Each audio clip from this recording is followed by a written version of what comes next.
জন্য তাদের রান্না অনেক সুন্দর হয়।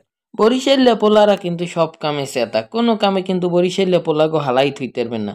আজকে শুক্রবার মগো কিন্তু বেমালায় সকালে উঠে প্রথমে দিছি ভাত চড়াইয়া, পোলাও আর পায়েসের লইয়া এখানে চাউল লইয়ে লইছি 2টা বান্ডের মধ্যে। তাই পায়েসের চাউলটা মুই ধুইয়া এরপর চড়াইয়ে দিছি, চড়াই দিয়ে এর মধ্যে দিয়ে দিছি তেজপাতা, দারচিনি আর হইলো এলাইচ। মিষ্টি জিনিসে একটু লবণ দিলে কিন্তু ভাল লাগে, এর লগে মুই এবার একটু লবণ দিয়ে দিছি, দিয়ে ভালো করে লাড়াচাড়া দিয়ে দিছি। লাড়া দেওয়ার লগে লগে পায়েসের চাউলটা সেদ্ধ হয়ে গেছে। চুলার উপরে একটু চড়াইটা দিয়ে তেল আর পেঁয়াজ দিয়ে বেরেস্তা লগে ভাজা শুরু করে দিছি। বেরেস্তা ভাজা মোর শেষ, এখন চড়াই দিমু পোলাও। এর লগে চুলার উপরে বড় একটা ডেকচি দিয়ে তেল দিয়ে দিছি পরিমাণ মতো। এইবার পেঁয়াজ, তেজপাতা, দারচিনি আর হইলো এলাইচ আর কিশমিশ দিয়ে দিছি, দিয়ে ভালো করে লাড়াচাড়া দিয়ে যখন একালে পেস্টটা ভালো মতো হয় সেই সময় দোয়া পোলার চাউলটারে দিয়ে ভালো করে লাড়া দিতে আসি। হালকা একটা লাড়া দিয়ে এর মধ্যে মুই পরিমাণ মতো লবণ, জিরা বাটা আর হইলো আদা বাটা দিয়ে দিছি, হেলে কিন্তু পোলার ঘেরানটা অনেক সুন্দর হয়। দিয়ে সুন্দর করে লাড়তে আসি, আর কিন্তু তেলের মধ্যে ভাজতে হইবে একালে জুরজুরি। পোলার চাল ভাজা হয়ে গেছে, এর মধ্যে মুই গরম পানি দিয়ে দিছি পোলার চালের ডবল। এরপর কাঁচামরিচ আর হইলো আলু বোখারা দিছি। যে একটু পোলাওটা ইয়ে আইছে আর কতগুলো গাজর কুচাই দিয়ে দিছি। গাজর দিলে কিন্তু পোলাও দেখতে বেমালা সুন্দর লাগে আর খাইতেও ভালো লাগে। রোস্টের লেগে মুরগির মাংস লই লেছি, এর মধ্যে মুই লেবুর রস, লবণ আর হলুদের গুঁড়ো দিয়ে দিছি। ফিন্নির চালটা সেদ্ধ হয়ে গেছে, এর মধ্যে মুই দিয়ে দিছি গরম করা দুধ। রোস্টের মাংসটা অল্প জালে এককালে ভাজতে হইবে, কিন্তু বেশি কড়া ভাজা দেওয়া যাইবে না।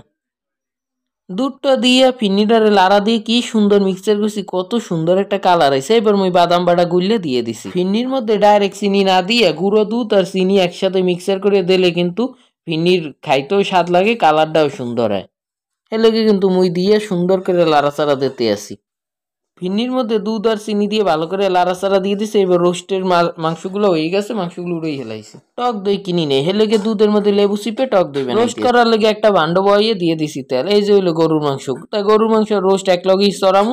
এলেগে এক পাশে গরুর মাংস আর এক পাশে রোস্ট দিয়ে দিছি। যেই ভান্ডে গরুর মাংস চড়ামু সেই ভান্ডে প্রথমেই মুই তেল দিয়ে দিছি, তেল দিয়ে এর মধ্যে পেঁয়াজ দিয়ে এবার তেজপাতা, দারচিনি আর এলাচ দিয়ে দিছি, লগে দিয়ে দিছি আনাম জিরা। আনাম জিরার হাতে ডলে দিতে হয়। এবার লাড়াচাড়া দিয়ে মশলা বাটাগুলো আছে এগুলো দিব। এখানে মুই পেঁয়াজ, রসুন, আদা, জিরা আর বাদাম বাইটে লইছি, এগুলো সব কিন্তু এই রোস্ট আর গরুর মাংসতে যাইবে। তেলের মধ্যে দিয়ে দিতে আসি আদা বাটা, রসুন বাটা আর হইলো পেঁয়াজ বাটা। এবার দিতে আসি একটু লবণ যাতে না ছেড়ে। মশলাটা ভালো মতো বাটা হইবে, এরপর কিন্তু হলুদ মরিচের গুঁড়ো দিতে হইবে। হলুদ মরিচের গুঁড়ো মুই পরিমাণ মতো দিয়ে দিছি, দিয়ে সুন্দর করে লাড়তে আসি। তাই হলুদ মরিচের গুঁড়োটা দিয়ে লাড়ার পরে এবার জিরা বাটা আর হলো বাদাম বাটাটা মুই দিয়ে দিতে আসি। সুন্দর করে কষাইয়ে এবার মুই গরুর গোস্তগুলো দিয়ে দিতে আসি। গরুর গোস্তগুলো দিয়ে লাড়াচাড়া দিয়ে কষাইতে হইবে। কষাইলে যত কষাইবেন তত গরুর গোস্ত খাইতে ভাল লাগবে। এখন মুই রোস্টারও চড়া দেবো। তেল পেঁয়াজ ভাজ্যে এর মধ্যে দিয়ে দিছি গরম মশলা, তেজপাতা, দারচিনি, এলাচ, কিশমিশ সবগুলো দিয়ে সুন্দর করে লাড়তে হবে। লাড়ার পরে যে বাটা মশলাগুলো আছে, পেঁয়াজ বাটা, রসুন বাটা, আদা বাটা, এই দিয়ে দেবো। দেওয়ার পরে টক দই দিয়ে সুন্দর করে মশলাটা কষাইতে হবে। একটুখানি মরিচের গুঁড়ো দিতে হইবে, মরিচের গুঁড়ো দিলে কিন্তু কালারটা অনেক সুন্দর হয়।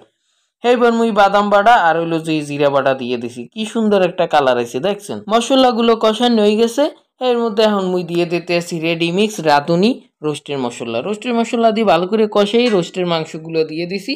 এখন রোস্টের মাংসগুলো আরে কষামো। রোস্টের মাংসগুলো কষানো হয়ে গেছে, এর মধ্যে মুই এখন চিনি দিয়ে দিছি।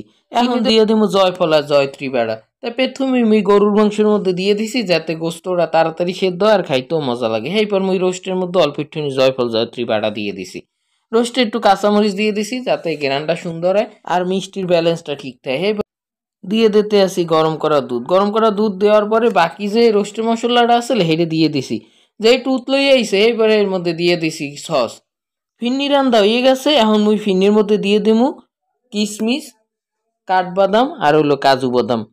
এই কিন্তু পরে দিলে গ্রানটা অনেক সুন্দর হয়, তাই যদি ঘিতে ভাজতে দেন তাহলে কিন্তু গ্রানটা আরো ভালো হবে। তাই মুই এবার ঘি দিয়ে ভাজি নেই। গরুর গোস্ত কষানো হয়ে গেছে, এখন মুই গরম পানি দিয়ে দিতেছি। ঠান্ডা পানি সে গরম পানি দিলে কিন্তু গরুর গোস্ত তাড়াতাড়ি সেদ্ধ হয়। বাজে রাখা বেরেস্তা দিয়ে দিছি রোস্টের মধ্যে, বাকি বেরেস্তাগুলো আবার এখন দিতে আসি পোলাওর মধ্যে। পোলাও রোস্টের মধ্যে বেরেস্তা না দিলে কিন্তু একটা আলাদা ফ্লেভার হয় না। গরুর গোস্তে জল দেওয়ার পরে জলটা দিয়ে টাইম নিয়ে আইবে, এইপর দিয়ে দিতে আসি আলু।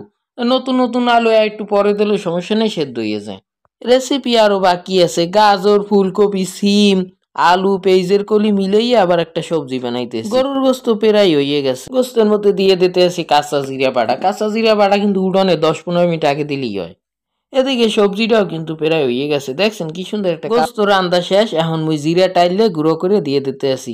জিরা টাইলে গুঁড়ো করে দিলে কিন্তু গোস্ত খাইতে বেমালা মজা লাগে। অবশেষে মগো শুক্রবারের রেসিপি কিন্তু কমপ্লিট। দেখছেন সবজি, সালাদ, রোস্ট, গরুর গোস্ত, এই হলো রোস্টের ঝোল, আর এই হলো পোলাও। সবাই মিলে এখন খাইতে বইছি। রাব্বি প্রথমে বাড়তে আসলে, এবার মুই ওরে কই তুই ওঠ, মুই বাড়িয়ে দিতে আসি সবাইরে। মগো গেস্ট হিসাবে কিন্তু রুমমেট বেলালে 2টা বন্ধু আইছে আজগো। আজকে রান্না অনেক সুন্দর হয়েছে। রান্না বিয়ে বাড়িতে যাইনি এই রান্না খাওয়ার জন্য, তাদের রান্না অনেক সুন্দর হয় আলহামদুলিল্লাহ। হ্যালো খাইতেছি আমি, খাইয়ে ফোন করতেছি। Super yummy yummy. বেল্লালের অনেক অনেক ধন্যবাদ মগটি ঈদ দেওয়ার লগে।